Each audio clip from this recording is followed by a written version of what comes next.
Isang pala mga teknik at meron tayo isang frigidaire dito na rice cooker.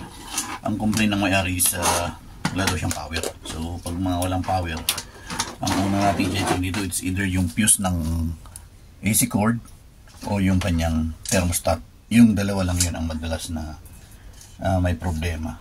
So una check natin itong AC cord na to. Saksak natin sa supply. Yan. Tapos punta tayo ng AC setting. Yan. Kung mayroong output.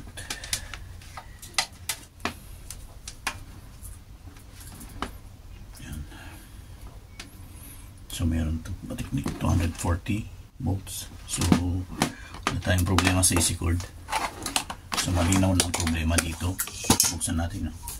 May nalugulog pa.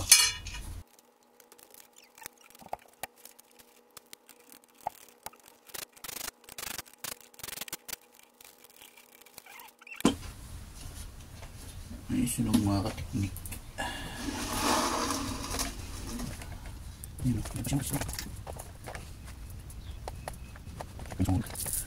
Tapos eto sa ground. May natanggal na ground yan. Ginawa nila. So ito yung sinasabi ko, thermal fuse. Tingnan natin. Tanggal na nga yung thermal fuse. Yan. So thermal fuse yung natanggal. So, check natin yung heating element niya.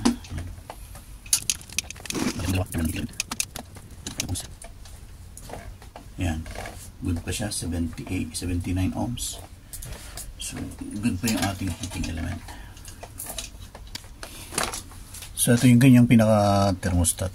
Thermostat. Ito yung pinaka-thermal fuse niya. Sunog na sunog. Nakabili tayo ng ito. Thermal fuse, mga teknik. Wala yung specification niya. Actually, hindi ko na mabasa yung dati niya. Kasi nga sunog. Ito, 10 amperes at 230 Celsius.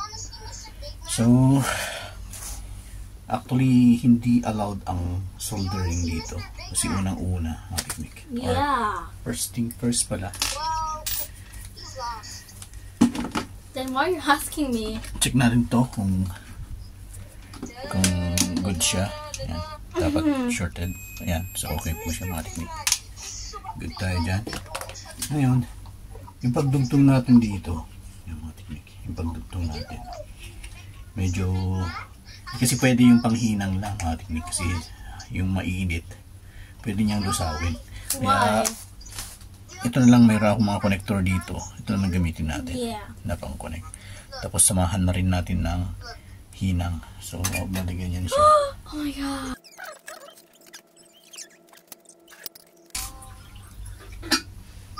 Yan siya, mga teknik. So bali mangyari kasi ito ganyan siya, pupunta rito. Yan siya. Tapos dito, kakabit. Yung pinaka-base niya.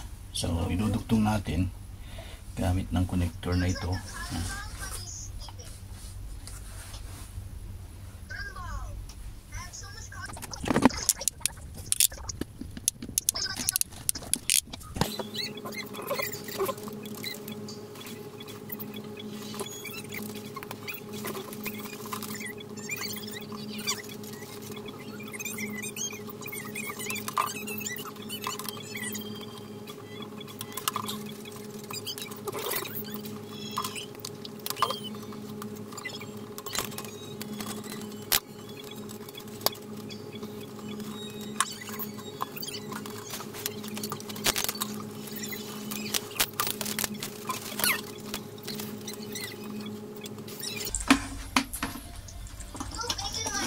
Tingnan natin mga teknik.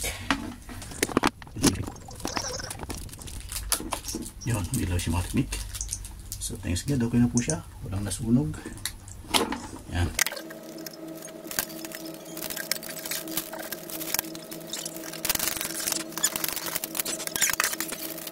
Diyan mga teknik. Oh, this one's good. Yan. Tapos testing lang natin. Nope. Yan. Nakakook mo siya mga teknik. Okay, so goods na tayo mga teknik. Hanggang dito lang tayo. Thanks God at yan, nagawa naman natin itong isang Frigidaire na rice cooker ng ating kaibigan. Yeah?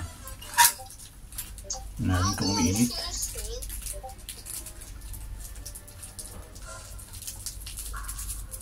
Ayun. Mainit po siya mga teknik. So, okay.